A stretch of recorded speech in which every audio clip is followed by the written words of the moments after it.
with leadership, and we have youth and we have passion. So enjoy the conference. For me, it's been an amazing journey of pandemic, and but it's also bring a lot of new contacts, and I've been meeting about 500 or 600 new people network, and managed to survive. Uh, let's hope for the best, and over to you, and thank you so much, Sri Lanka. I hope to visit you very soon. You should. Thank you very much, Dr. Ayla. Dr. Ayla is a visionary behind women changing the world, children changing the world, youth changing the world. And she has started off in ASEAN. She has reached out to South Asia. She's reached to Africa. She wants to make this a global brand. What touched me most of Dr. Ayla's vision is she said she wants to bring leaders who are not sung in public, but there are a lot of people who are doing little things which is making big impact. So thank you very much for allowing Sri Lanka to host. You're most welcome anytime to Sri Lanka. You have a home back here. Thanks, Doctor. Right. And first of all, a couple of ground rules. I would like the participants to please keep your mics on mute. And if Alice is in, I don't know whether she is in, Dr. Ayla, it's a birthday. We should be saying happy birthday to Alice if she is in, whenever she comes in. She's a co-chair. And when you speak, you could speak out. The structure would be, the program will be moderated by Shira, my daughter. And then I will introduce the speaker. The speaker will take 5 to 6 minutes to present their thoughts on the topic. And then Shira will capture some of the salient features in about 30 to 40 seconds, and we'll move on. Right, thank you very much, and good evening to all the participants and all the speakers who have taken time to join us. There is no crisis that has not impacted mankind ever since. It is the current crisis of COVID-19 has impacted 6 million people, but that is not the real crisis. The real crisis that it has affected entire population. 7.6 billion people had to change their lives. And as a result of the lockdown that has happened across the world, the global workforce is expected to use $3.4 trillion in income this year. What does that mean? That is roughly about 5% of the global GDP. When income goes down, consumption goes down. When consumption goes down, business revenue goes down. Now, CEOs, business leaders, executives, I have come back with hunger. They have come back to play catch up on what is being lost. They want to make sure the balance sheet looks better at the end of this year, despite of COVID. So the speakers who are here are going to challenge this conviction of, do we catch up on balance sheet, whether it is a financial balance sheet or whether it's emotional balance sheet. Imagine you lock down a racehorse in the stable for 2 months, 3 months. Can you bring the racehorse to the track and get him to run as soon as it is out? It needs time to mentally prepare to get the feel of the energy. So that's what it is. So we are going to start off, and I'm going to invite Dr. Sopon to open the ground. Good evening. My name is Sopon from Thailand. This is a very interesting topic to discuss. Apart from being the president of the Thai Appraisal and Estate Agent Foundation, actually I'm also the board member of the Employers Confederation of Thailand. So we work with employers in Thailand. So the largest federation of employers in Thailand as well. I think to target on the company or the enterprise and the staff members, our resource persons, I think we should go together. Actually, we cannot differentiate.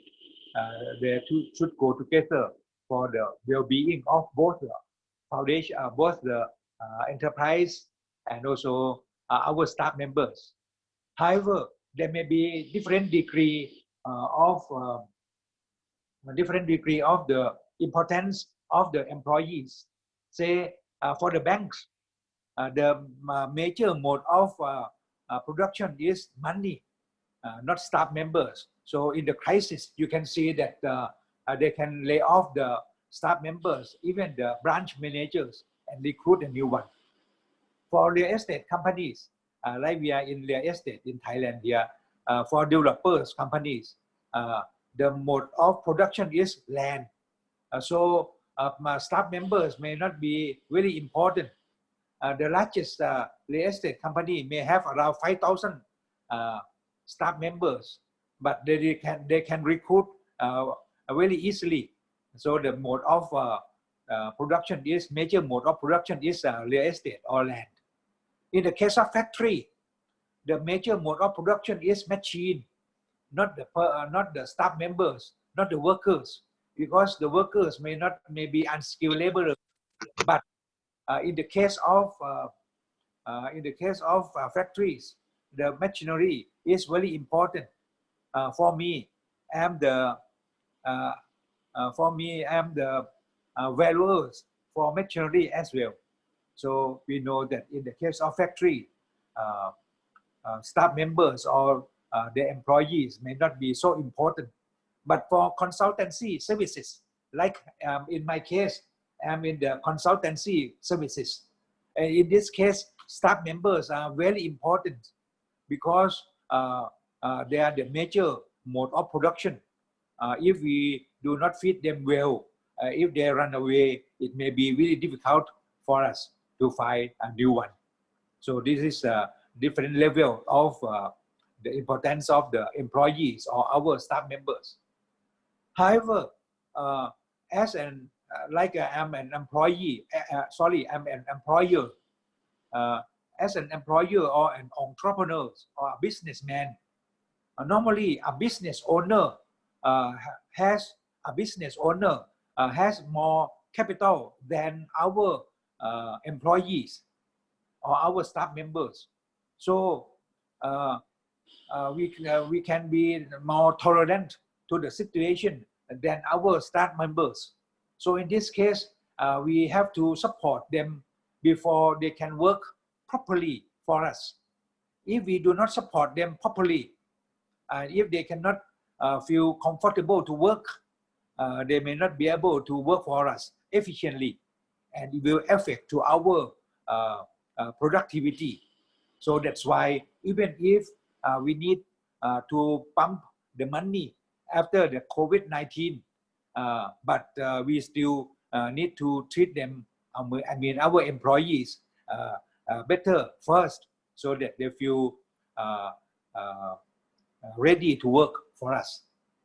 Another very important thing is that normally to recruit a new staff members cost more than to maintain the existing one. Even if for unskilled laborers, to recruit a new one will be very much headache.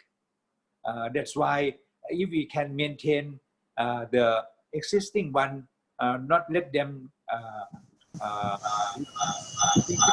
very important for us.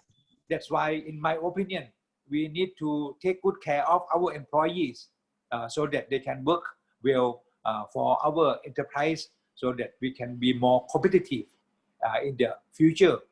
So that is my opinion, sir. Thank you very much. Thank you, Dr. Sopon. So if I am to summarize that for everyone, you did touch base on, how banks and factories and real estate have sort of different mode of productions, such as machinery, money, and land. But in the consultancy field, you see staff are more predominant and they bring the money in. So like you said, it is important to take care of them in this difficult situation to ensure efficiency and productivity is maintained throughout. And like you said, another point that you highlighted was recruitment tends to be a bit more costly than actually maintaining our existing staff. So thank you for that, Dr. Sopon. Over to you, Bradley. Thank you. And now I will invite Mr. Shailendra Goswami. He's the Chairman, Managing Director of Pushkaraj Group. Mr. Shailendra, floor is yours.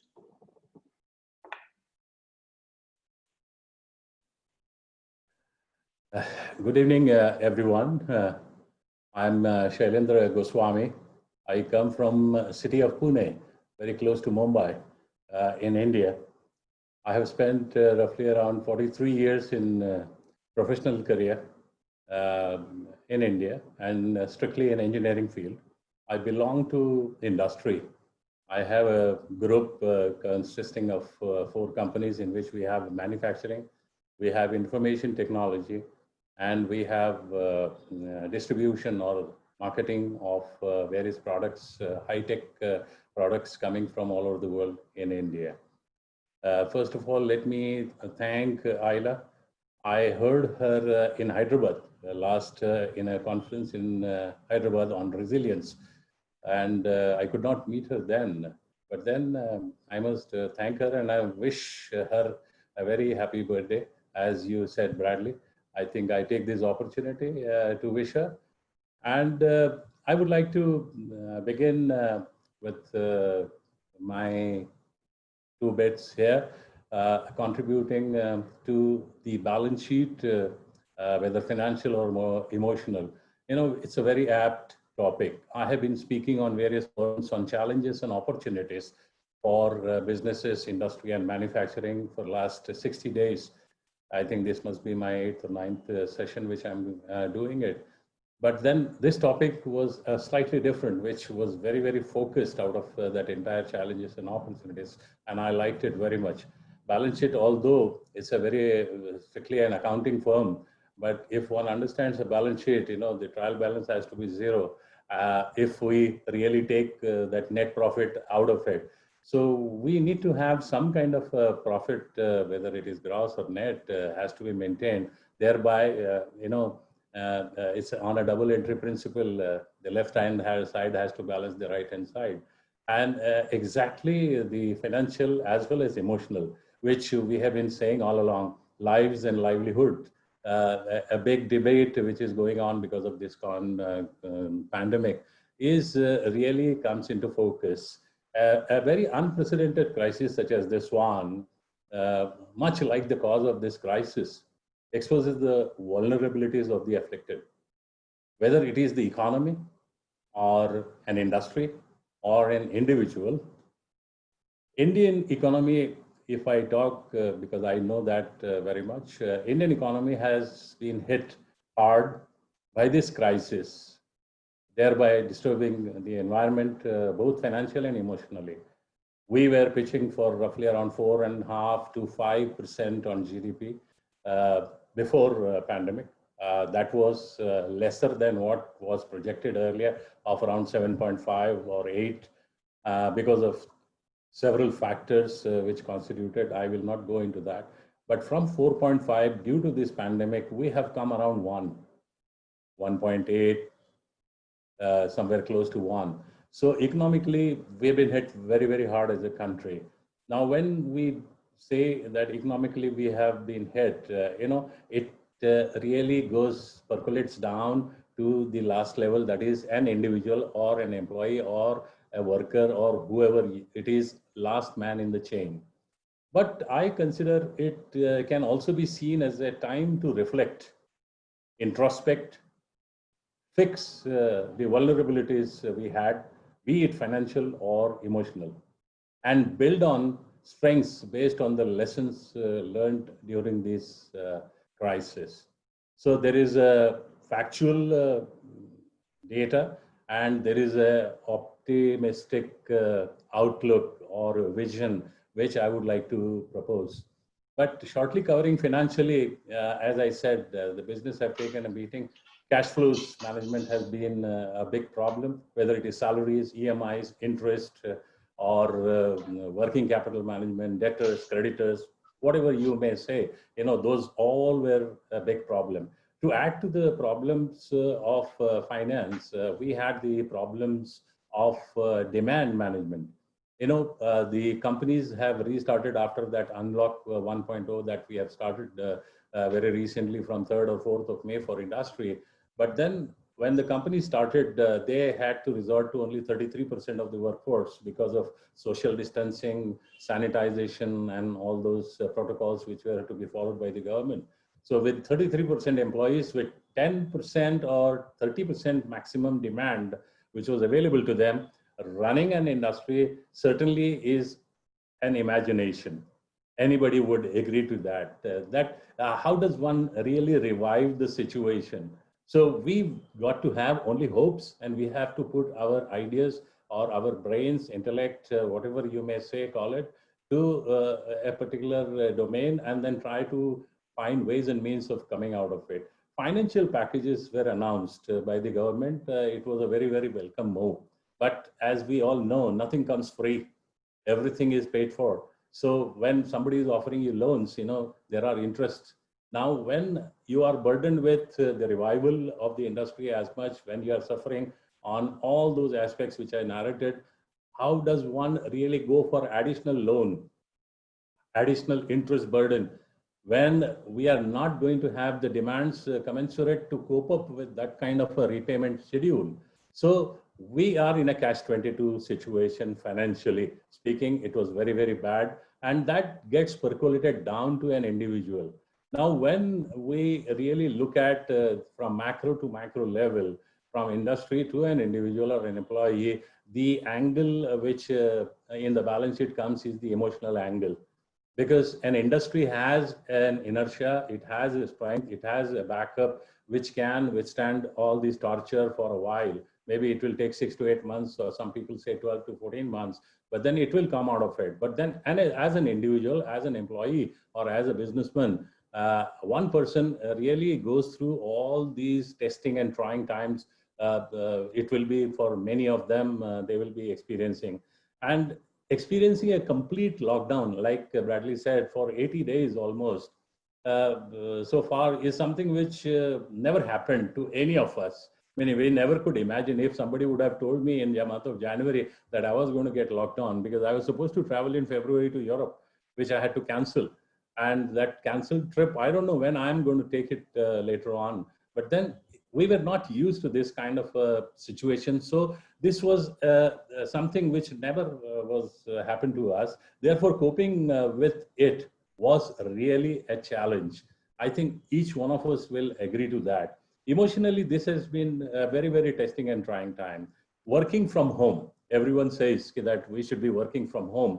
Most of the IT companies, India being one of the IT hubs, you know, we talk a lot about working from homes. Most of the administrative activities or financial activities or whatever that can be done, design development, can be done from home. But then it is not very easy working from home, because when you're working from home, you are creating some kind of domestic disturbances, because everyone is not used to having everyone around in the house for so many days. You know, after all, there are personalities, so there would be differences. There would be asking, no servants, nothing. So emotionally, there is a crackdown situation, and therefore domestic problems started arising. And many cases, every one of us have been reading in newspaper. Second aspect of that was domestic work from home has been very, very tiring, because you're available 24/7. When you're available by 24/7, the bosses always pick up their time to call the employees, and then they ask for certain reports, reviews, and things like that. Those have become very, very, very, very tiring and emotionally disturbing to an individual, an employee, or a business person. Lifestyle changes have occurred. Because of this, we started doing things entirely in different manner. Depending on case-to-case basis, lifestyles have changes, and these changes affected some very badly. They got emotionally disturbed there also. And controlling these emotions there, or controlling these disturbances emotionally there, was a big challenge. Individuals, for example, staying in hostels or living alone, or parents without their children. Most of the Indian families have their children in US or Europe or somewhere else. So this is a big problem as far as India is concerned. and the aged individuals who could not really make their ends meet. They suffered a lot emotionally while making their ends meet. Some of them had to resort to wellness and mental health programs. You know, I have a friend of mine who is a clinical psychologist. He's been conducting almost these kind of programs every day, in a day, 2-3 programs to help people come out of this kind of a mental block or wellness problems. The ones who could not cope up emotionally gave up. We know these stories also. See what happened. You have been reading in newspapers. I don't want to get into that. Due to uncertainties in restoring these businesses, low demands, employees had to face retrenchment. That is another emotional setback, because most of the people, they don't want the employees to come back. We have migrant laborers. We do not want them to come back. We have a lot of bench strength. We have dispensed with the bench strength. So there has been a lot of retrenchment with no jobs on the horizon. It called for a real counseling to become mentally tough. I think financially, emotionally, these points which I have been able to bring it out, I would like to summarize it in 5 R's. The first of the R's being the resolve, the second one being the resilience, the third one being restart, the fourth one being reimagine, and the fifth one being recovery. So when I say resolve, get your bearings right. When I say resilience, never say die. When I say reimagine, think of the new future. Restart, getting it back on your foot, and recovery means growth in the new normal. I think this would really summarize my talk related to finance and emotions on balance sheet. And we need to be very, very optimistic and believe in oneself. I personally feel that way. And lastly, learn to live with COVID, because COVID is not something which will disappear on 31st of December, so that we can celebrate our new year the way we used to. So this is going to live with us. So we must learn to devise our lifestyles or businesses around COVID, so that we come out very, very buoyant and things like that. Lastly, I would just like to say, when the winds of change are blowing, some people build walls and the others install windmills. So I want most of us to think of those windmills, where, because the winds of change have already started blowing, and they are blowing very, very fast. Thank you very much. Thank you so much, Mr. Shailendra. So you did speak about, the balance sheet and the importance of profitability on a professional or a financial point of view, as well as from a emotional point of view. And you did say how the pandemic was impacting livelihood, the environment, and of course, us, the rest of the world financially. And you did mention, how if it impacted in an economic point level, it definitely boils down to an individual level as well. And revival of this should be carefully done. Like you said, an industry can take a hit, but an individual might not be able to take a hit that easily. And which is why you said the importance of emotional counseling, mental health is being discussed more predominantly in today's day and age. So like you said, resolve, resilience, restart, reimagine, and recovery. Thank you, Dr. Shailendra. So over to you, Bradley. Thank you. I would like to leave because I have to get into another session. Thank you very much. Thank you very much. I appreciate your time. And now it's the time for me to introduce Sunita, a fellow peer coach from CTT. She is a practicing life coach, a technology leader, and a commercial asset manager of APAC Diageo Singapore. Take it away, Sunita. Thank you, Bradley. Firstly, I'm very, very excited to be part of this this forum, and Ayla, listening to your vision of what you want to do with this forum is phenomenal. So I'm really, really excited. So without further ado, let's dive in. what I want to bring in, I think I heard Shailendra talk about more from an entrepreneur perspective, all the challenges sort of he's facing, but where I will be coming from is more from a top leader in a big MNC, right? So there are a slightly different perspective. Firstly, I would like to kind of share a survey that was done by one of the magazine, which deals with the discussion around ADHD. And what we,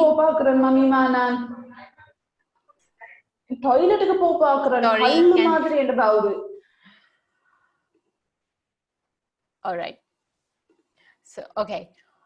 So what the survey did is they basically wanted to find out what is the mood of the general public with, you know, as the pandemic started to get around the world. And what the survey response came back was quite, you know, telling. Majority of the population is feeling worried, anxious, overwhelmed, exhausted, and to a major extent sad and depressed. Now, if you really reflect on it, these are, you know, a part of our workforce. They are our children, they are our family members. So this is what is happening in our ecosystem. This is what everyone is feeling, right? So this is quite sort of substantial in terms of data. And there, I will also like to share a survey that was done by the Fortune magazine, where basically they surveyed the CEOs of the top 500 Fortune 500 companies. And if you look at some of the metrics where they've asked about when will economic activity return to the level it was before the pandemic, you can quite see what the response has been from the CEOs, you know, not until sort of 2022. And they also asked when will the workforce return to sort of the normal way of working. And you see there is quite an overwhelming CEO saying never. Same with business travel. There is going to be significant shifts in how businesses travel, how the workforce comes into office. And the significant one is also on the layoff or the furlough. Now here, it's nice to see a lot of companies are not yet considering layoffs, but there are significant number of ones who have started on that journey to potentially look at layoff to balance some of the hit that they have taken, yeah? The other one is in terms of just gauging the total employment from Jan this year to next year, most of them replied there will be significantly less number of people working in their organizations. Then when it comes to compensation, there is again a mixed bag where most of the companies have said they have considered a cut in the compensation, where 48% have said no, but it's a mixed bag. But it's interesting to note from a risk perspective, most of the CEOs' concern, the number one concern has been how to keep my employees safe and productively employed. It's interesting that this has come out as the number one risk, followed by, you know, impact on the customers and the uncertainty for our business. And then of course, the larger picture around what the economic forecasts kind of look like for the demand of our organizations. Now, with all of these sort of context in the background, from my perspective, what we as leaders should focus on is, you know, for sure, this is unprecedented times, and we need, it's definitely a defining moment for leaders. So the most important thing is to stay calm, and we continue to deliver the best possible sort of outcome for all of our stakeholders, whilst staying true to our purpose, values, principles, and culture. But most importantly, we need to be open enough to embrace new ways of working, right? We need to be sort of looking at where the opportunities are, what are the ways we can do things differently. So that has to be the new norm. Then the second point is more around adopt an agile and continuous learning mindset. Now, we can't be functioning the way we used to function because the ecosystem has changed and the realities have changed. So it's important that as leaders, we continuously have a learning mindset and harness the power of innovation and creativity to potentially identify new business streams for us, and also see how we can repurpose some of our talent to match these opportunities. Now here I would like to give an example of my own organization that I work for. So I work for an alcohol and beverage company. And overnight with the lockdown, our entire channel, the on-trade channel, just disappeared. right? We could not sell our products in restaurants or bars and clubs and all of these on-trade channels. So we had to really think differently in terms of, okay, now one big main revenue stream has just disappeared overnight. How can we still sustain our company? How can we look at new opportunities and innovate? And that's when, you know, there were different ideas on how we can whip up e-commerce portal. How can we get innovative with our e-commerce? How can we beef our digital strategy to support these and our IT infrastructure? So all of these things started to happen magically, because when opportunities are identified, we as a team just rallied behind that. Instead of focusing on what was lost, we tried to see what are the new opportunities. And the skill set had to be learned on the go. And that was nice because everyone had an open mindset of making things possible, and they just embraced this whole, you know, learning curve, and they just got on with it. And then, of course, you know, reality is reality. So it's important that we take stock of the current situation. You know, how is my business doing? How are my people's doing? And how is my financial health? Just like how Shailinda was talking about. It's very, very important that we have a very, very realistic view on where we are. And once we have the realistic view, it's more around, okay, accept what the new norm is, and then have a very clear sort of plans laid out and an outlook laid out for people and also for the business. And, you know, what our company did and our leadership team did was to just build an outlook for the next 6 to 12 months, because we don't know what else is going to change. So we didn't want to, you know, have the plans really far out. We wanted to make it immediate. We wanted to make it tangible. So 6 to 12 months looked realistic, because if anything was to change, we were going to be adapting. And we built a very robust sort of communication plan around it. Now, periodic communication. Now, one of the things as an organization and as a leadership team that I think we are proud of is in this area of communication, because as an organization, we over communicated. We were extremely clear on what was happening on the ground, all the realities. We were very transparent on what are the areas that's going to be impacted. And what are the areas that could potentially change. And it was also very time bound. You know, we were really looking at, okay, what's going to happen in the next quarter? What is going to happen in 1 year time? And the whole management team rallied behind the entire organization to over communicate. And what this really brought about is all of the employees felt, you know, there was clarity. So there was no confusion. There was no assumptions. So everyone were clear on what exactly we were doing, where we are, and what the strategy is to overcome this. And of course, there were an overarching, you know, anchor of empathy when we were doing this. So everyone from our top management to every single layer of the organization ensured that everything we do is with utmost empathy, right? And last but not the least, so when it comes to emotional sort of quotient that we are talking about, yes, there is financial aspect of it. We need to look at how the business is going to perform, because how it's going to perform will sort of, you know, affect a lot of other things that we do within the organization.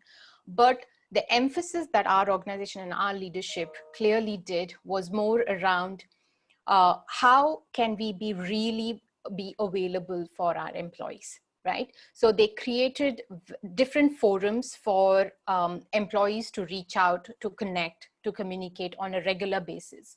So we even had virtual connection sessions. And before pandemic, we never used to have these kind of sessions where entire Asia Pac team would come together, entire Europe team would come together and have a Friday bar evening where everybody's just sitting with a drink. And, you know, they don't talk anything about business or the pandemic. Everyone is just sharing, you know, they're singing, they're sharing news, they're just gossiping. It's just like a virtual party. And this is where the leaders use this as an opportunity to share their vulnerabilities. You know, they shared their challenges in terms of what they are facing working from home, what has been some of their sort of pain points, or what are the big opportunities they saw. So their whole sharing really helped the employees connect. And it was really a sense of feeling of a family that really happened, which is something that never happened before the pandemic. So we all saw this as a great opportunity to really connect. The other thing as leaders, we also ensured is very strong line manager engagement. And because line managers, are the people who have the interactions with the employees regularly. So we empower them with additional sort of support in terms of coaching, and also empower them with, giving flexi working hours for their employees to make sure that the home situations are managed. So all of these extra miles that these people in our management and leadership did go a long way in ensuring that the employees felt safe, employees felt heard, and also that they were fully aware of what was happening with the company. Right. And we also introduce sort of policies to promote emotional well-being. Like I think Shailendra was talking about, this has taken a big hit among a lot of people. So we had policies around extra additional leave for, parents with young kids, or we introduce more compassionate leave, and everything around however we can help and genuinely being there for each other and taking time to connect. So I guess all of these things kind of put everything in balance, where we took care of the people and ensured that the people are feeling safe and secure in times of uncertainty. And I think that sort of helped our organization balance between both, where there was demand to refocus, to relook, to redefine and reimagine, like Shailendra was talking about, the new reality, but then the employees were geared up for this new vision as well. So from my perspective, just to sort of round off, if we were to ask me what should be the focus, I would say it is not an sort of or, it is an and, right? We definitely need to focus on both, but definitely go a little top notch or a little higher up on the emotional side, because at the end of the day, people are, sort of the lifeblood of the organization. And if we take care of the people, then the organization takes care of itself. Yeah. Thank you so much, guys. Thank you very much, Sunitha. Really interesting data that you brought onto screen. So you're telling us that 68.1% says that anxiety and overwhelming feelings is the one that dominates them. And that, of course, comes purely because of uncertainty, right? And you said even the CEOs of organizations are uncertain about when things will go back to normal. Some of the points that I really like that you brought up is the importance of staying calm during these trying times and being open to new ways of life. I think you did point out a few things to the leaders of the companies, is to be able to adapt as well as be agile. So have a learning mindset, repurposing of talent, beautiful points there, and then accepting the new normal, and most importantly, communicating, which is something I am truly with you on, because transparency seriously helps with the whole uncertainty thing. Yeah. And I love that you brought the whole concept of being there for your employees, empowering line managers and giving mind education and coaching. So thank you for that contribution. And before I hand over the session to Bradley again, I want to remind everyone to keep, if you're not speaking, please be kind enough to keep your microphone on mute. And Bradley, there is a question that has come in the group chat. Will we be taking a Q&A session after this? Over to you. We'll see how it goes. Yes, I will put that down to see. We'll see how it goes, and we'll take questions if there is time, if Dr. Ayla permits, if it is the format that we have. Right. Next on is Mrs. Ayla Hurong. Sorry, Hurong. I'm going to say just Ayla. Ayla is a very popular lawyer attached to Deloitte Legal Indonesia. Ayla, the floor is yours. Pardon me if I couldn't get your name right. Thank you. It's Ira, actually. Thank you, Bradley. Yes. Right, Good evening, ladies and gentlemen. Thanks, the organizer, for inviting me in this very important session. I'm so happy to be here and meet all of you, the leaders, colleagues. Allow me to update what happened in Indonesia during the pandemic. We are a country with more than 270 million citizens. Other countries were affected long before us, but still we are unprepared when it comes to our country. Of course, nobody will get prepared with this massive infection, which attacks on in early March, and currently the pandemic spreading to around 34 provinces and infected more than 40,000 people up to date. The pandemic caused a significant slowdown into our business activities, as local government of major provinces like Jakarta, West Java, and Bali are applying partial lockdown for more than 2 months now.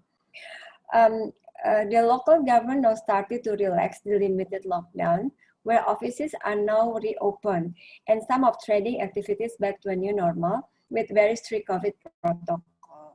Like we have to wearing mask and social distancing all the time. So it's a compulsory for us to using mask everywhere and do the social distancing. Business in Indonesia, of course, I think it is similar with other businesses in other jurisdictions anywhere, are highly affected by the limited lockdown. Yes, our business colleagues now suffer limited cash flow and a very significant slowdown of the businesses. Investment declined significantly. Thousands of people brought into their homes and business are suffered. This happened in most of the sectors. You can name it as hotel, transports, restaurants, energy, infrastructure, construction, real estate, everything. They are the most impacted sector. The country target supposed to be projected 2.9, but the MOF recently revised. So the projection is the country target for economic growth in 2020 is only 1%.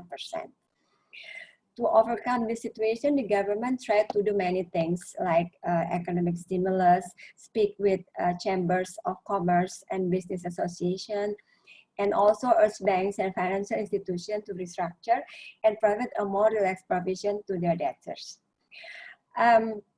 Recently, the World Health Organization introduced the new normal concept. So what is the new normal to us?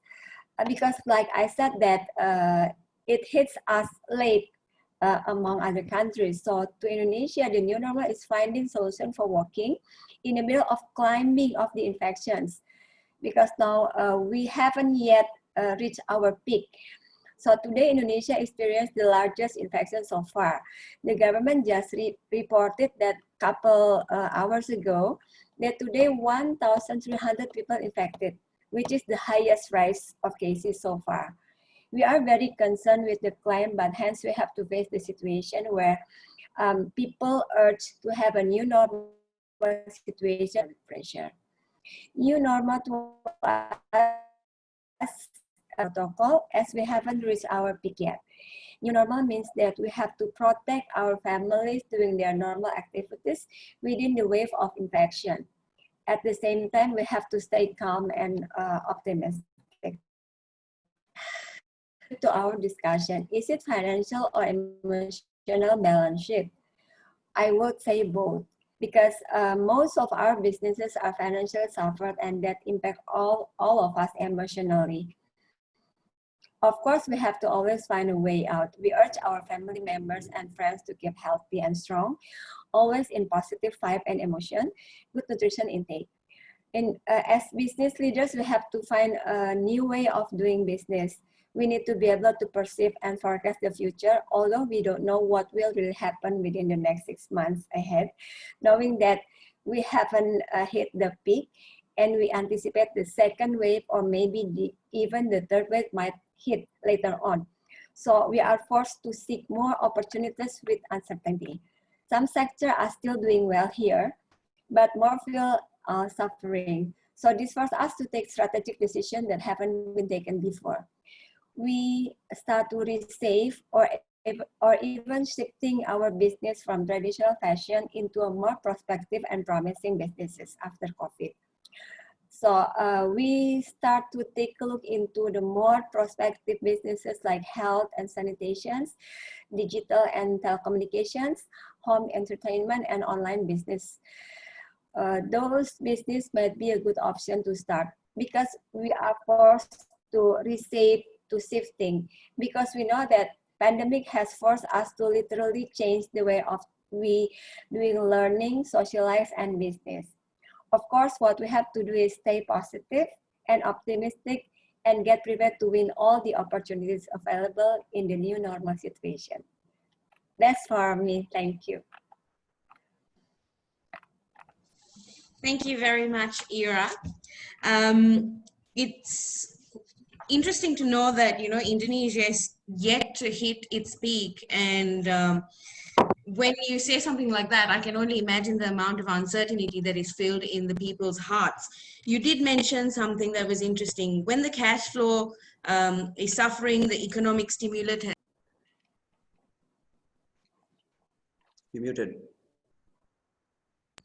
Oh, sorry about that. Thank you very much. I was just saying thank you very much, Ira.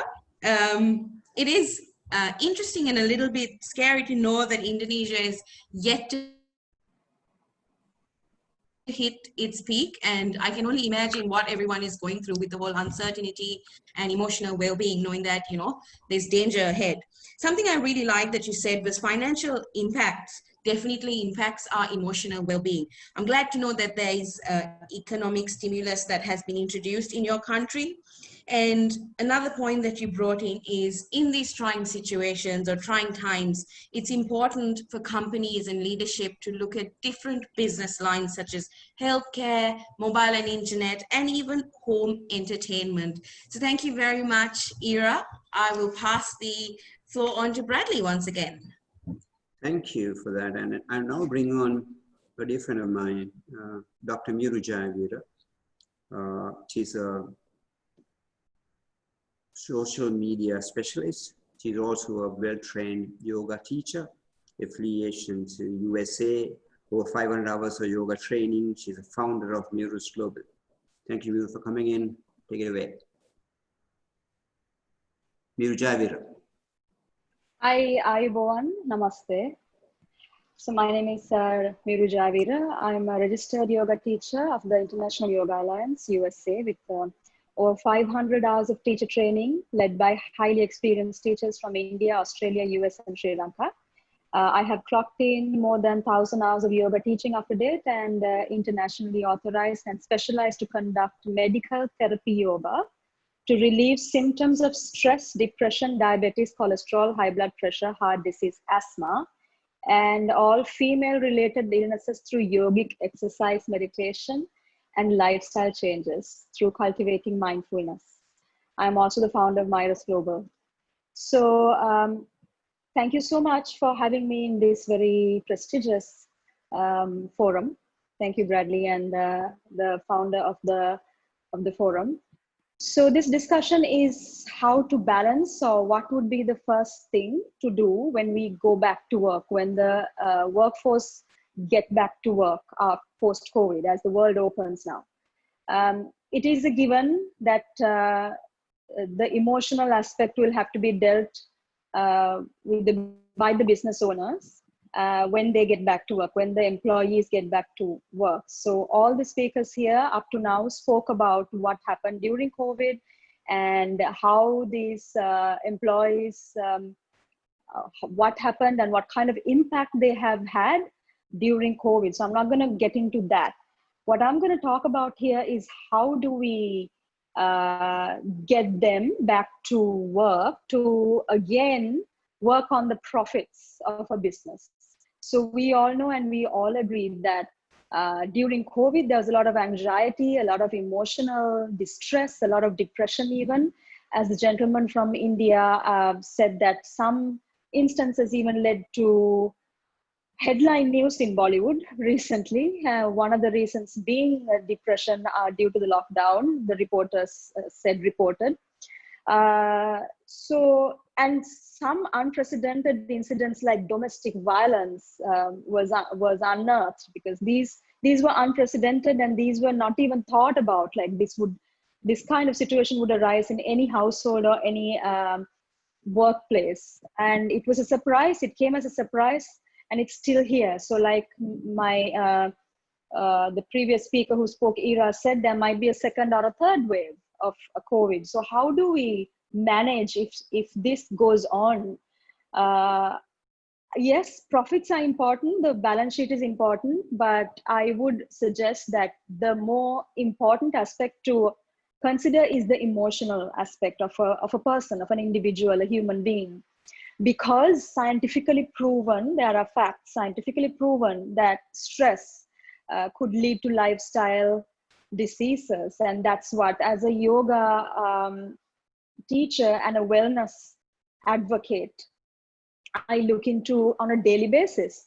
So there are individuals who come to me who've messaged me asking, is there anything I could do to sleep a little more at night? I can't fall asleep. So it boils down to that nitty-gritty: sleep. People don't sleep, people don't breathe. People are so anxious and stressed and depressed that they cannot continue and be productive in their workplaces. So this is why I say it is very apt and timely to target the emotional well-being of each individual. So my idea is for the workplaces to start off with some wellness component coming in as a regular occurrence until the world gets back to the new normal. Because like most of you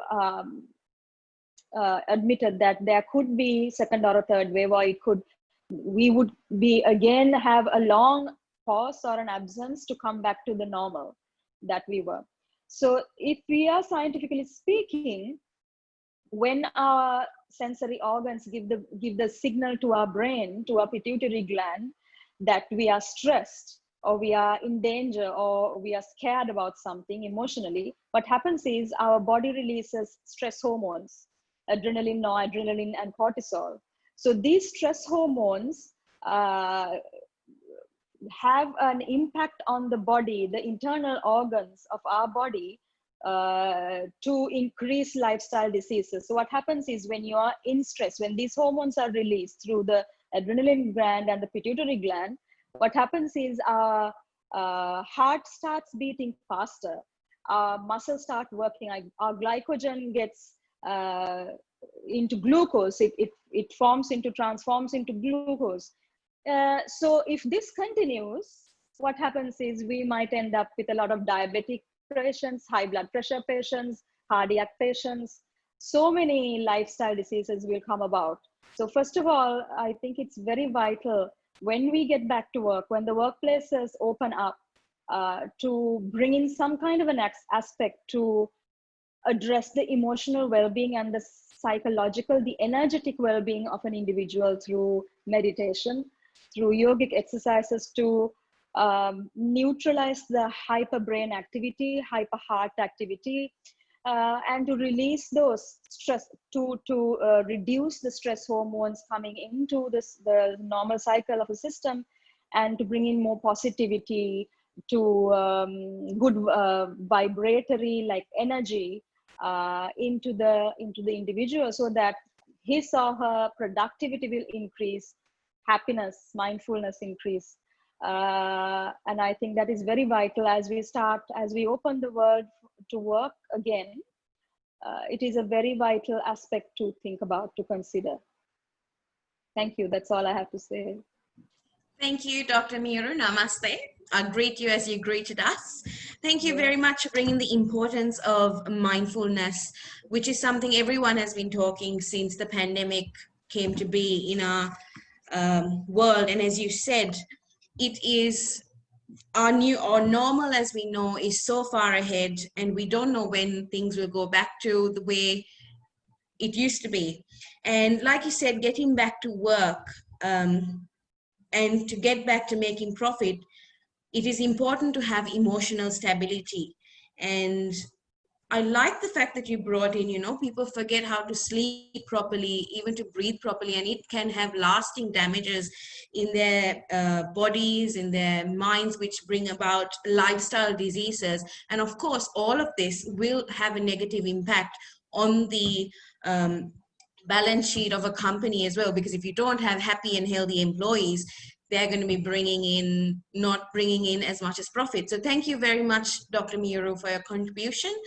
I will hand this over once again to Bradley. Thanks, Miru, for coming in, and thank you very much. Now it's my pleasure to bring in Dr. Raj Siddiqui, Chairman of Ayurveda Hindustan Resources. Dr. Siddiqui, floor is yours.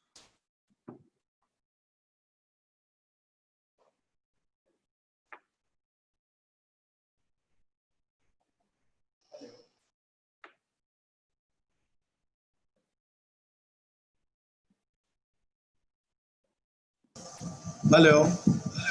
Go on. Yeah.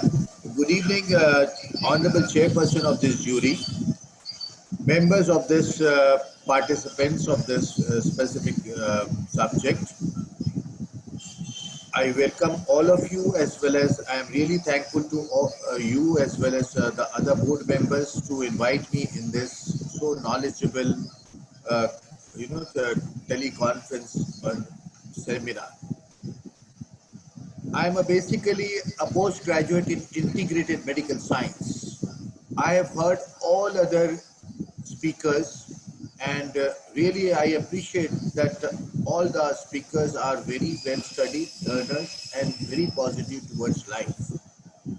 In this present scenario, I would like to quote one shlok of Ayurveda. You know that in India, Atharveda and Ayurveda for any medical problems and other financial things has an history of thousands of years. So with your kind permission of the jury and the chairperson, Mr. Bradley and Madam Ayla, I would like to quote in Sanskrit. Then I can define it in English with your kind permission, sir. If you all permit me, I would like to share it in Sanskrit language. In Ayurveda and Sanskrit, there is a saying, Sam doshaha, sam aganishaha, sam dhatu malkriya, prasannatma indriya swastha itya bhidyate. This is the definition of a healthy human being which has been defined thousands of years back in Atharveda and Ayurveda. Sab dosha means there are three doshas of our body, Vat, Pitta and Kapha. Sam dhatu means the basic constituents of the body, Ras, Rakt, Mas, Med, Asthi, Majja and Shukra. I will send it to you in English afterwards on all other from my email ID. Sam dosha, sam agadishya, sam dhatu malkriya, prasanatma indriya, swastha itya vidyate. According to Ayurveda, this is the definition of a healthy human being. I humbly address to all the jury members that once we start participating in this particular shloka or formula, which is given by our rishis thousands of years back, now also we can make our people physically, mentally, socially, and financially healthy with this formula. This is my humble submissions to all of you as my first point. Secondly, if we bring three things together and if we manage three things together in the present scenario, that is ideas, technology, and people. All the participants, whatever have spoken, they have spoken on these three specific points in a different way. I just feel that there is a necessity to manage these three things, ideas, technology, and people, necessary to manage the 5M, the money, the method, the manpower, the machinery and material. There is necessity to manage the 5C, the revival of contacts, contracts, connection, communication, and above all, consciousness. At least this point, we should definitely look forward into our inner conscious that now the time has come where your money has not favored you. You could not get the facilities. Even if you have so much of the money, still you cannot enjoy. The time has come when people have lots of infrastructure and lots of all other things. Okay, the respectable jury members understand my point very well. I'm confident about it. So these particular 5C also has to be balanced, revived, and properly, motivated and has to be brought up in a right line.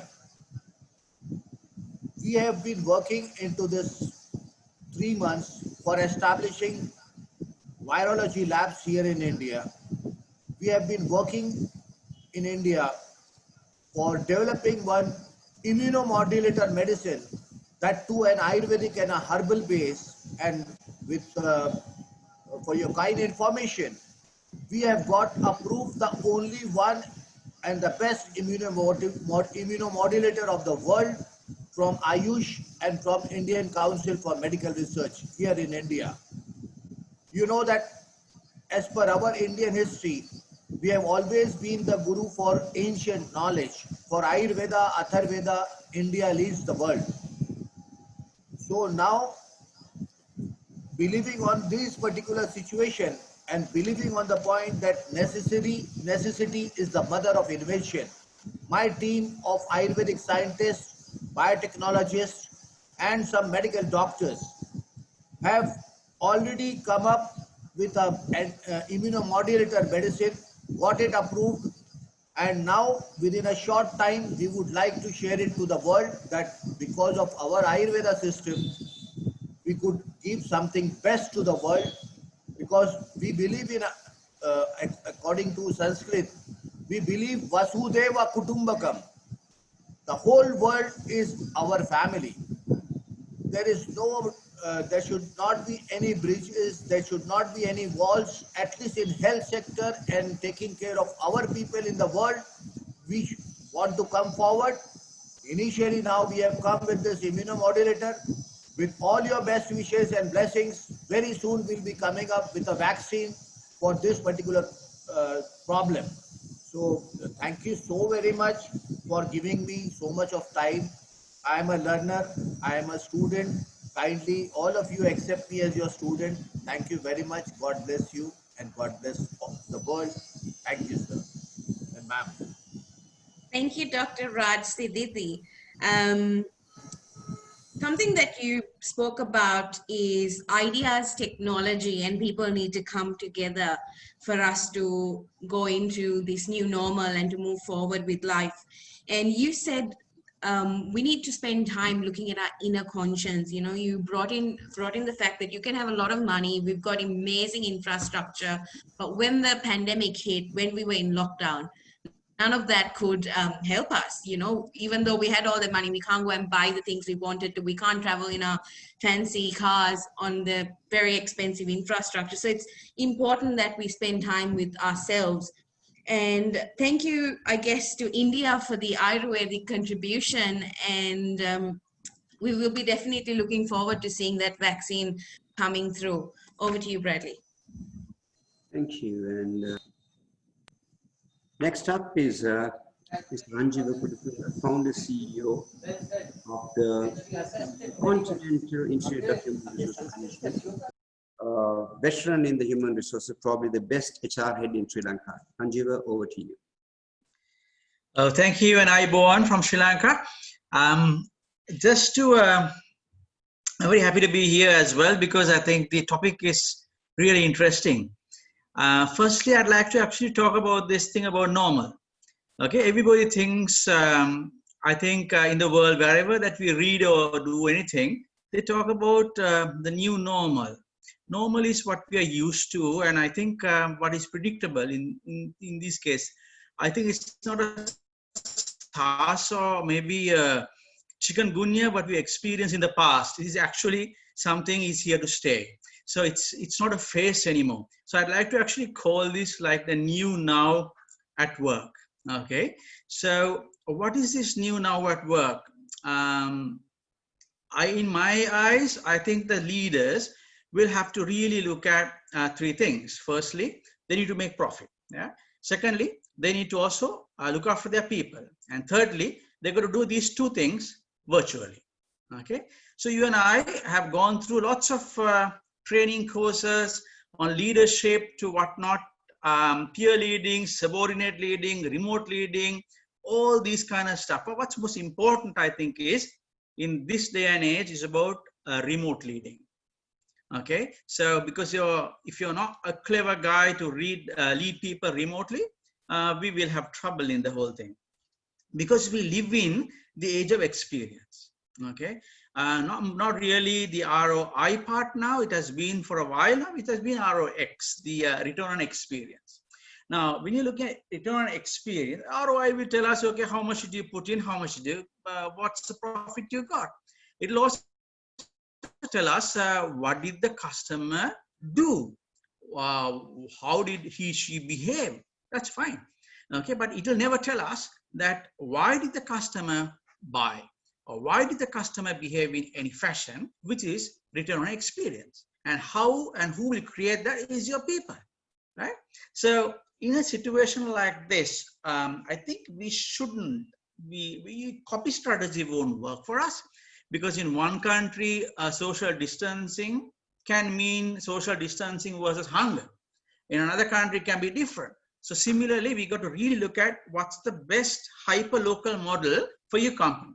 We got to go down to that detail by having this kind of dialogue, looking at what kind of concerns that the employees may have and all that kind of stuff. Because you should never ever let loose and let this happen to you. It should and it must be intentional. Otherwise, what will happen is, if you think, okay, the pandemic is here, this is going to happen, you just leave it like that. It wouldn't really work for us. Okay. Take, for example, one of my favorite companies. I spent about over a decade in my life in the aviation industry. One of the favorite companies was in their heyday was Southwest Airlines. Okay. Did you know that they actually, the silly but funny, interactive and interesting the safety instructions the guys gave churned them $140 million on their lap additionally. It's a good example, or rather a great example of return on experience. Okay, so CEOs should really know what experiences are actually crucial for your business. Okay, because ROX is more the next practice than the best practice. Okay, so they need to really heed that. Now, caring for your people, therefore, is very important, because they are the ones who really mesmerize those passengers on board to really make sure that they come again and again, to make sure that they really got that $140 million extra. So all CEOs, I think, should really be missionaries first before you become a mercenary. Okay, whilst I appreciate the fact that you got to really do a lot of these, profitability is important and all the rest. Because these taglines, for instance, if you take your people, they're not ready to come and do justice to your business in terms of profitability. I've worked in about 27 countries, over four continents, influencing about 45 nationalities in large corporations. It never happens that way, So they are more worried about the school fees, the rent, the accumulated electricity bills, like most of you mentioned. Okay, they're not here to really heed and come running to really make profits for us. Okay, so you got to really bring this, bring stability to their lives, and then bring a smile in the mind, and make sure that they will know what's the worst case scenario at work for them first. And then they will readjust. So they will know that there is a, whichever the seat that you occupy, that you are in the rocket. Okay. So that certainty, I think, is very, very important, because it's not yesterday, day before, the world has been, they just gave up selling products, right? Volvo never sold cars, they were selling safety. We at IIHRM, we are not selling tools. We are actually selling experience of real change. But after post-COVID, I'm sure it will be more on the employee or the guest, engagement, more so than the experience. So these taglines must actually manifest into real experience. So when actually the employee and the guest interact with the brand is when you would actually, get some, the kind of ROX would be realized. Okay, so if you are treating, or if you have forgotten the so-called employee, we are in trouble. Okay, then ROI won't come, ROX will not come. Because the important thing is for a CEO now is to know what experiences are mission critical for us, for the business to succeed, and how it actually creates, or rather correlates with the employee and the guest. So it has to be performance with a purpose, my dear friend. Okay, so if it is not a performance backed with a purpose, well, it will be another fad. Okay, people will be just running around and there won't be much happening. So how do we actually get the staff working together when they are apart? Okay, that's where this remote leading part really needs to come on board. So first try to see if you can eliminate all the barriers of fear, failure, and shame, like somewhat Dr.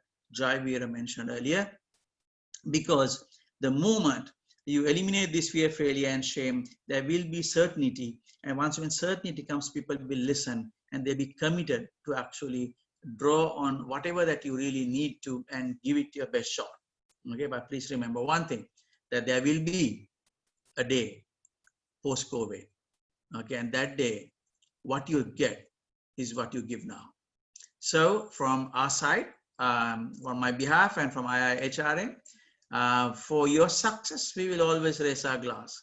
So I think it has to be a little bit of both, but I think the emotional part must come first right now. Thank you.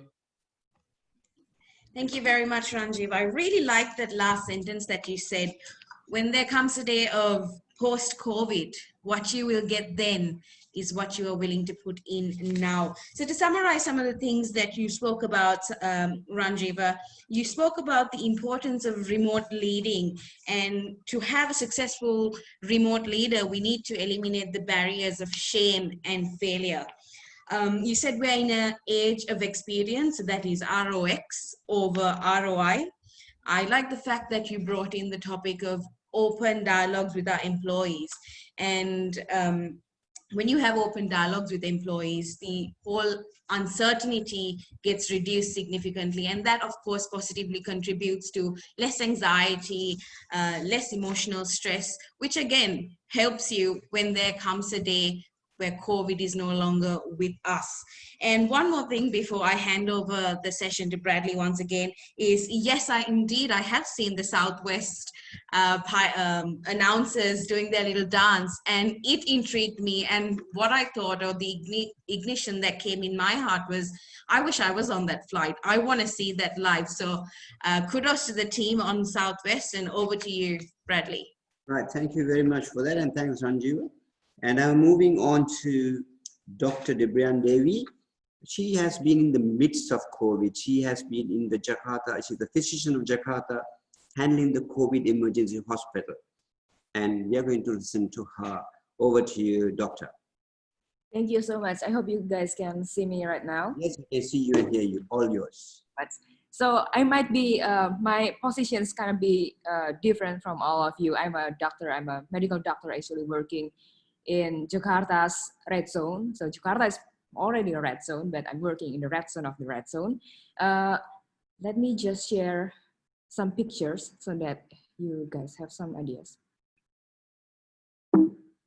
Okay, so as Ira already told all of us, COVID-19 arrived in Jakarta a little bit later than the rest of the world. So in March 22, all of us in Jakarta heard the first case of COVID-19. And the next day, the government, actually my president, wanted to open a new hospital to trying to manage this whole crisis going on with COVID-19. All patients with COVID-19 will go to a designated hospital. It's an emergency hospital, and it's supposed to be built in 4 days. So here it goes. We built the hospital in 4 days. It's supposed to be, actually it was like a building complex. It's an apartment complex. We call it the Athletes Village because it was supposed to be the athletes, where the athletes stayed in the Asian Games 2 years ago. And then we just turned it into a hospital in 4 days. And it was chaotic. I was the first team of the doctor to arrive in the hospital.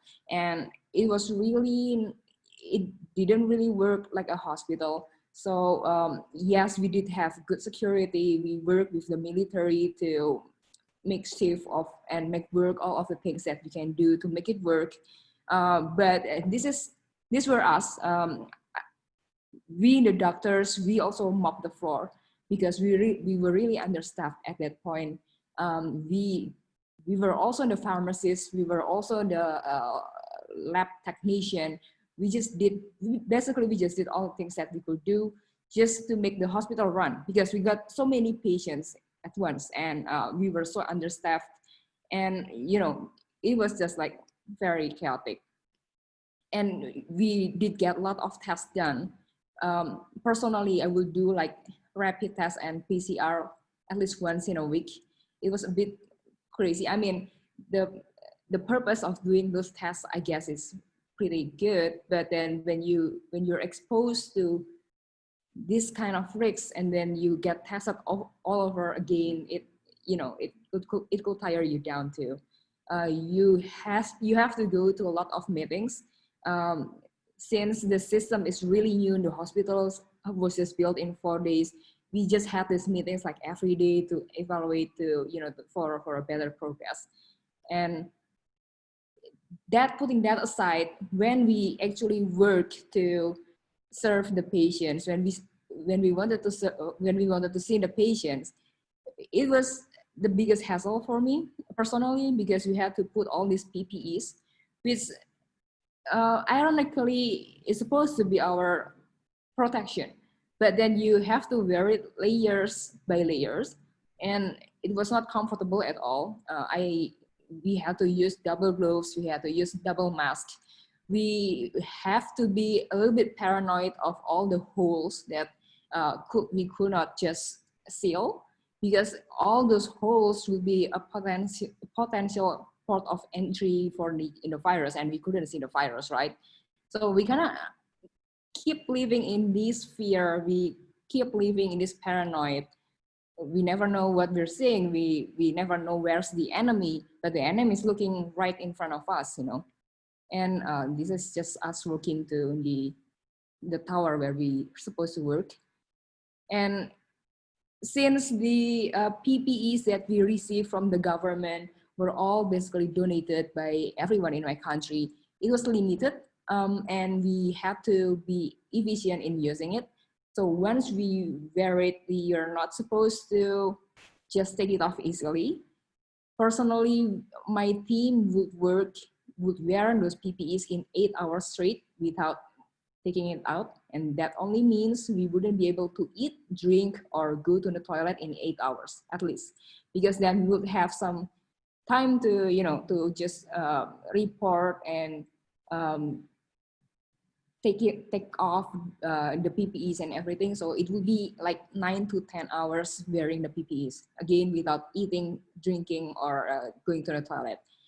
Some of us actually prayed in our PPEs, and it was just really hot in Jakarta. Probably it's the same like in Sri Lanka. And this was just how we have to decontaminate ourselves.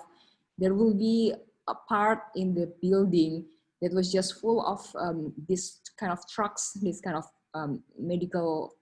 supposedly a medical grade soap and detergent that will shower us up, and we would have to take a shower in here first, and then we would go into this truck. This is also just another kind of like when you're driving and you want to wash your car into an auto washing machine. So it's kind of like that, but it's human instead of car. And again, this were just all of us, doing some meetings, and it was just like this every day, crazy, full of tension. Everybody's just like, we're not sure of what's going on. We're not sure of how to deal with this. I mean, even until now, we know that we're probably learning more about this virus, but we still can see that the virus is always a step ahead of us. And these are just me and my friends. We, if our psychological stress was not obvious enough, we also did have some mark that I believe will be there like forever. Every time we put our PPEs, it would hurt, but again, ironically, that's the best protection that we would have. So we would have to wear it until we are done with our shift. This is just us. And so to answer the post-COVID balance sheet, and again, for me personally, because I'm working as a doctor. So probably my take wouldn't be much on that business point of view, but I'm seeing as what I'm seeing right now as a doctor. once I get out from the complex and I saw what happens in Jakarta, the biggest problem for me is that I don't think everybody's ready for the new normal if nobody's get educated enough to what COVID-19 is and how we should deal with this. The problem that's going on in my country is that not so many people actually believe that this thing is serious. So people will just take it too easily. They will just, they wouldn't appreciate what the government will advise on. They wouldn't listen to the scientists, what they will advise on.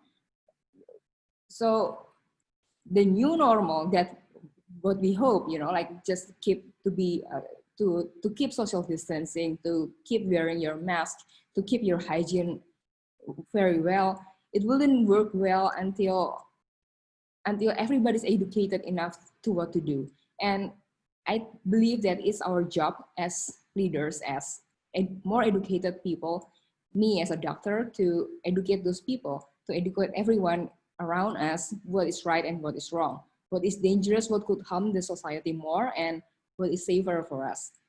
I don't think that anybody in this world was ever ready to face the pandemic. This pandemic just took us by surprise. Nobody's ready for it. But what we could do post-COVID is to show the world that we have learned.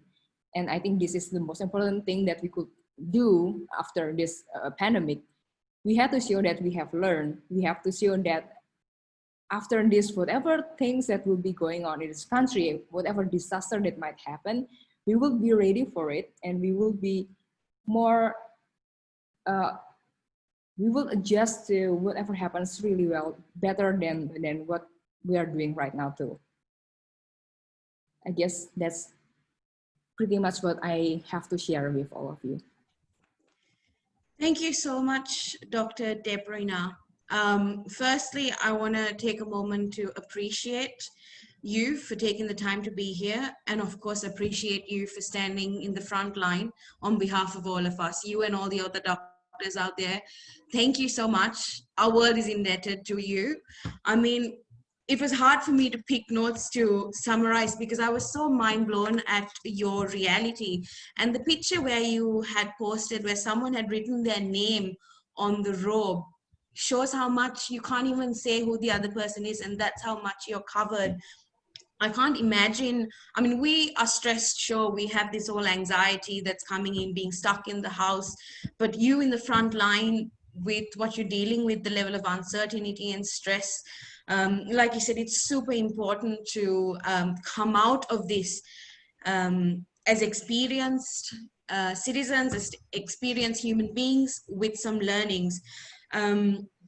It was actually really eye-opening to know that you couldn't eat, drink, or even use the toilet for 8 hours. That sounds like torture, day in and day out. I'm just filled with so much gratitude in my heart. It's amazing to see that you still managed to put a smile.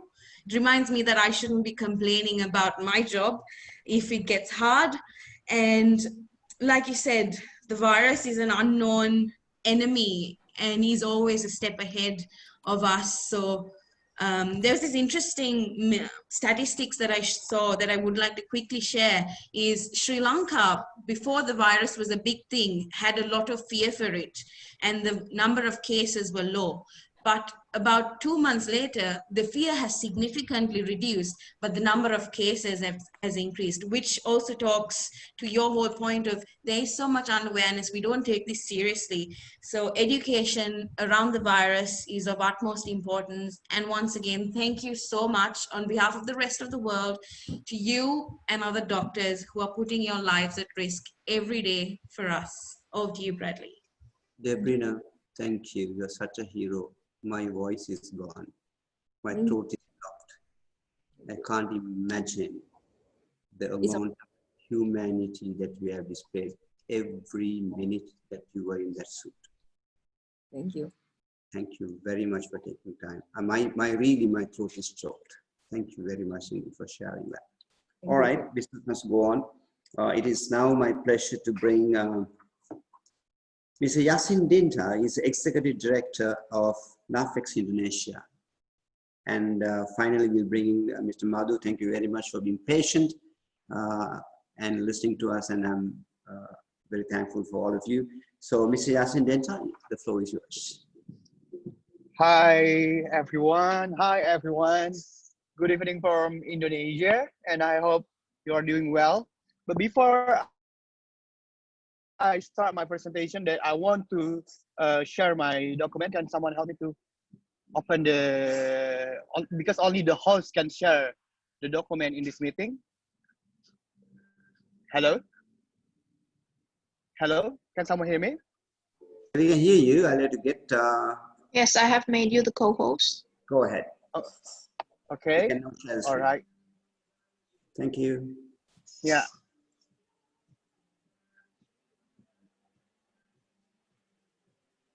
Okay. My name is Jansen Dinata, and is anyone can see what is my presentation? Does anyone can see? Not yet. All right. Sorry. Wait a second.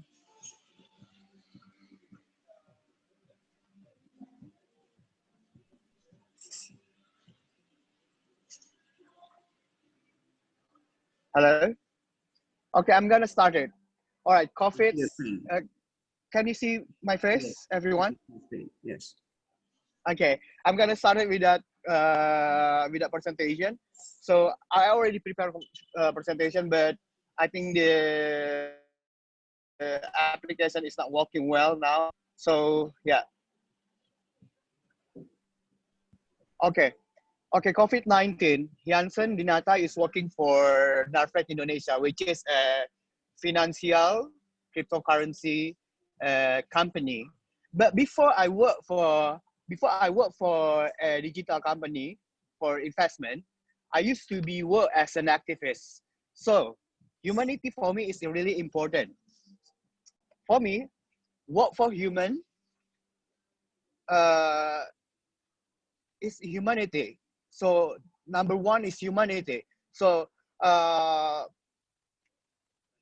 me, without thinking, humanity is nothing. So, but this presentation will highlight about how we generate income with adaptation.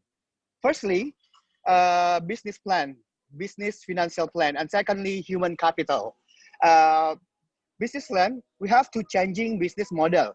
And for human capital, we have to maintain employee productivity during new normal. Yeah. Hello. Yeah. And these two of spectrums can run simultaneously. Yeah. And generate income. We can also think about like firstly that I mentioned to you guys changing business model. Of course, that we need to adapt the situation and we need to think creatively. And for our company, we have to evaluate cash flow and also maintaining new strategic marketing strategic and reduce cost, control cash, and evaluate asset. Now, for the new marketing strategic, we also put a framing to our customer or to the public that the importance of investment. So as we know now, the Indonesian government has prepared conditions to face new normal. The situation requires us to recognize life as the coronavirus pandemic threats, right? And in investing, investor must rearrange their portfolio to adapt to current condition. From various investment instruments instruments available, and looking at the performance of investment instruments during this pandemic. Nah, digital asset or crypto asset need to be considered to be one of them. A new normal condition is estimated that the economy and business will start moving again, right? The public can re-enter high-risk investment instruments such as stocks and mutual funds. Even in this situation, gold is still quite good as an investment deposit. But however, if you only rely on the money you put aside in saving, you need to rethink the decisions because inflation will continue to exist, which is making the nominal value of your money. Of course, it's different if you put the money into long-term investment like digital asset. These instruments can produce returns up to 50% annually, even more. That's for the framing that we spread to our customer or to the public.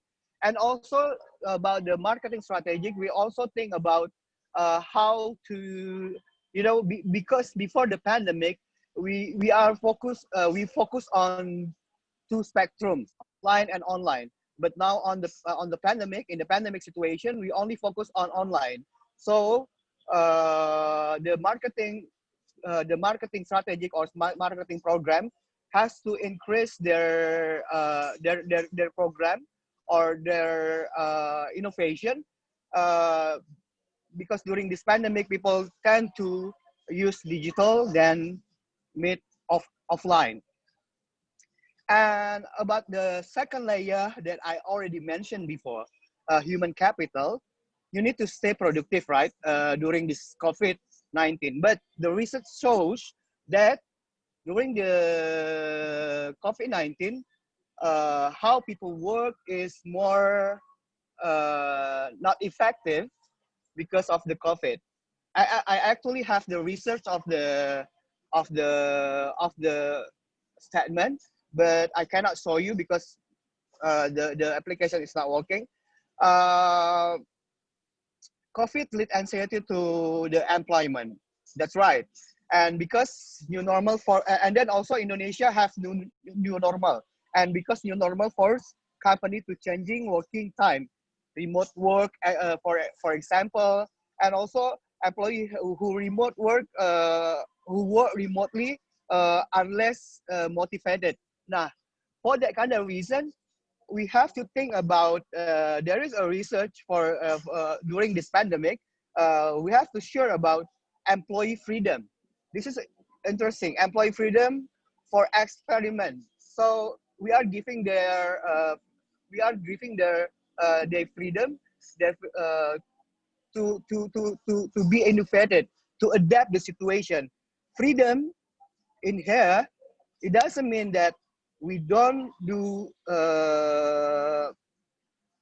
supervise or we don't do monitoring, but freedom is here, or giving their more time, giving their more, what we call it, more space to give their innovation.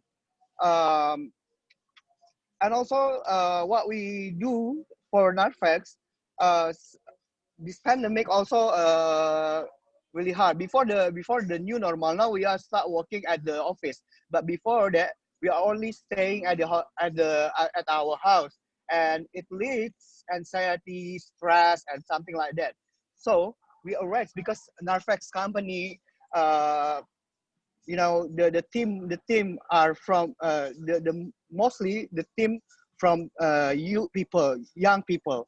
So we are lead some of like online program to develop their confidence.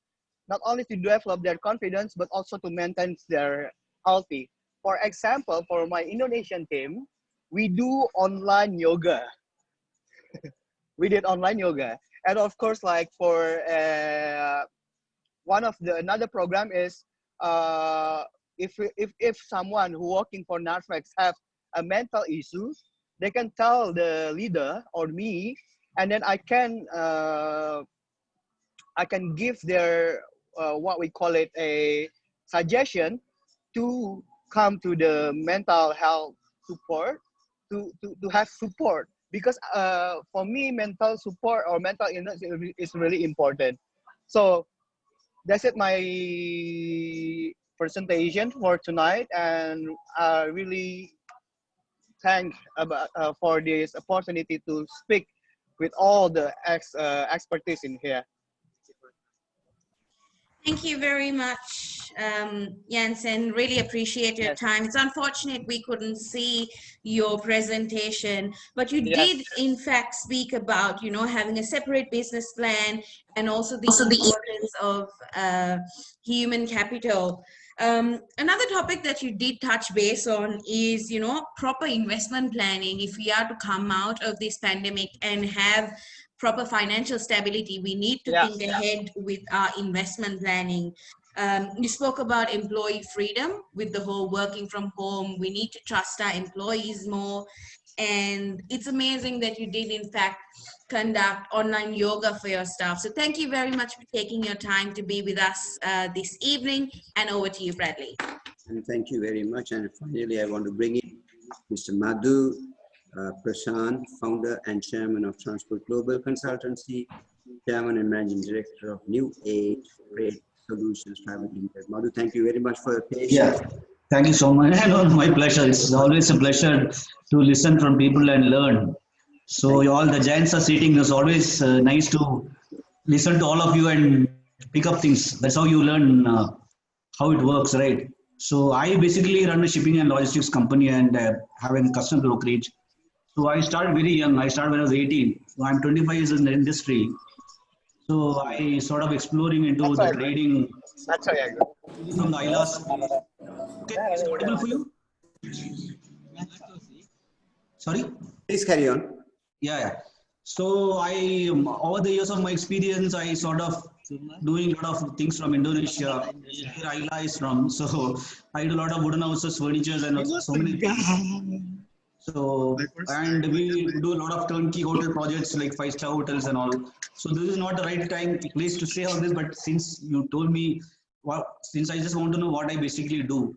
So, and about this pandemic thing, post-pandemic, being a businessman, a small sort of businessman, what I realized is the market, it will take time to pick it up because the payment, cash flow and all will take a lot of time. So I am basically not giving anyone any credit. I'm telling them very clearly this is how my work is. So this is my terms and conditions. If you are fine with it, it's fine, because I don't want to take OD and get into debts and other things during this time, because even someone really wants to pay you also, they won't be able to pay you during this scenario. So I'm doing limited business, good business with good people whom I know from many years. And whoever new comes to, whoever refers me to a new client, I'll tell them very frankly, I'm very sorry, there's a scenario and I can't afford to give you a lot of credit because my profit ratio will be very less unless it's a trading option. So basically I do shipping, custom clearance, it's all minor amounts because I work on volume. Because I used to do some 80 containers from China, furniture alone. Now because of this issue, it's all totally gone to shambles. So I just concentrating on taking care of my employees who are with me from long time. So I'm very, so I want them to be happy because I'm just a brand ambassador for the company.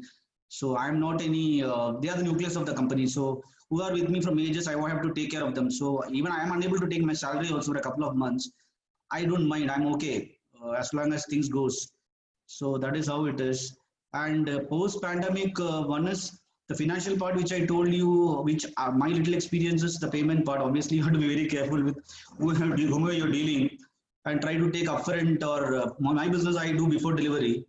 And the referrals which I do, I work with a lot of architects and I do work with a lot of celebrities and all in India. So I work with a lot of good architects who knows me from many years, who trust me. So who watch movie by God's grace, like Ayla, good friend Ayla, she also refers me a lot. So I do that.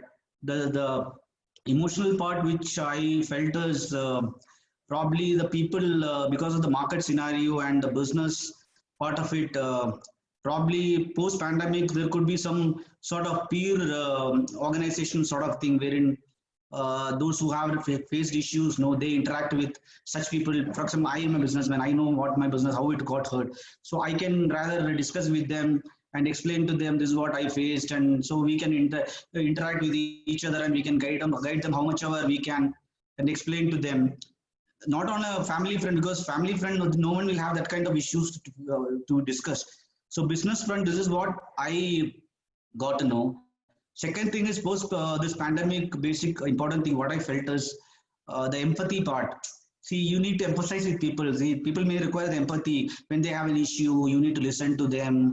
you need to explain to them how it is. We'll give a good ear to them, whatever they have to say. It's a humble thing, right? To listen to people and try to help how much ever you can do within your parameters. So I sort of help few guys from Gulf who had some issue with the job and stuff, wherever I know, and probably the salary may be a little low, but I was able to refer them so that they can have a living, right? So you should have a living. See, you will just want big packet, it's not going to happen. You are working in Gulf, if you compare the same salary in India, it's not going to happen. So most of the guys, they said this salary. I said, you take some salary, somehow survive. Then later on, let this pandemic end, let them pick it up, right? So this is what I have to say. So sort of sums up. I don't want to take much of your time. So hearty thanks for everybody, and thank you, Ayla, for your kind invite. Thank you. Yeah. Thank you very much, Madhu. Appreciate you. Yeah, my pleasure. Bringing the point of view from an actual business owner. So most of us who are employees, we demand this, we demand that from our employers. But sometimes it is not as easy to actually give or meet every single demand that we bring in. So thank you so much. I think it's incredible that you are taking care of your staff, yes, even during these trying times. And like you said, post-pandemic, business won't necessarily go to be business as usual immediately. There may be new ways of carrying out transactions, carrying out business as well. So it's good to be aware of that.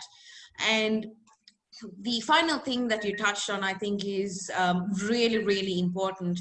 And that is, in fact, empathy. You know, having empathy, I think, as a leader, one of the most important things is being able to understand and also feel the people around you. And empathy definitely does that. And if you can feel your employees or your support staff's pain, and go that extra mile to help them, I think that just brings everything to a better place. So thank you very much, Madhu. With that being said, I would like to pass the forum back to Bradley. Thank you very much. And before we close, there was a question from, I'm not too sure whether all the speakers are here. So if there is a question, maybe I can take two questions if there are. Any questions? I can take just two questions for want of time. There have been no questions posted so far. The question that was posted was, will we be taking questions? So I guess we answered that by saying yes. So far, everyone is cheering the doctor who came and showed what the real life situation is, being so on the front line. Down, and if Alice is there, I want to wish her happy birthday. Alice, thank you very much for being on the program, and happy birthday to you. And I want to thank all the speakers. Thank you so much. Thank you.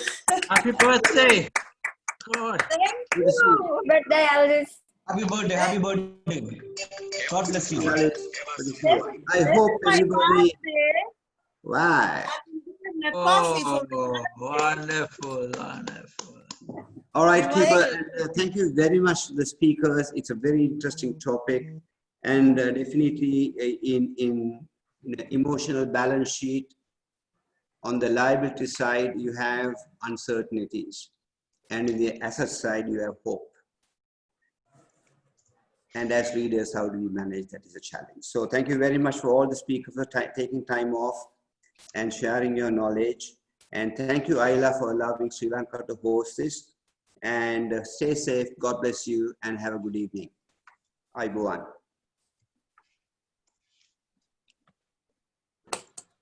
Thank you. Thank you, everyone. Have a good evening. Thank you. Thank you. Happy birthday.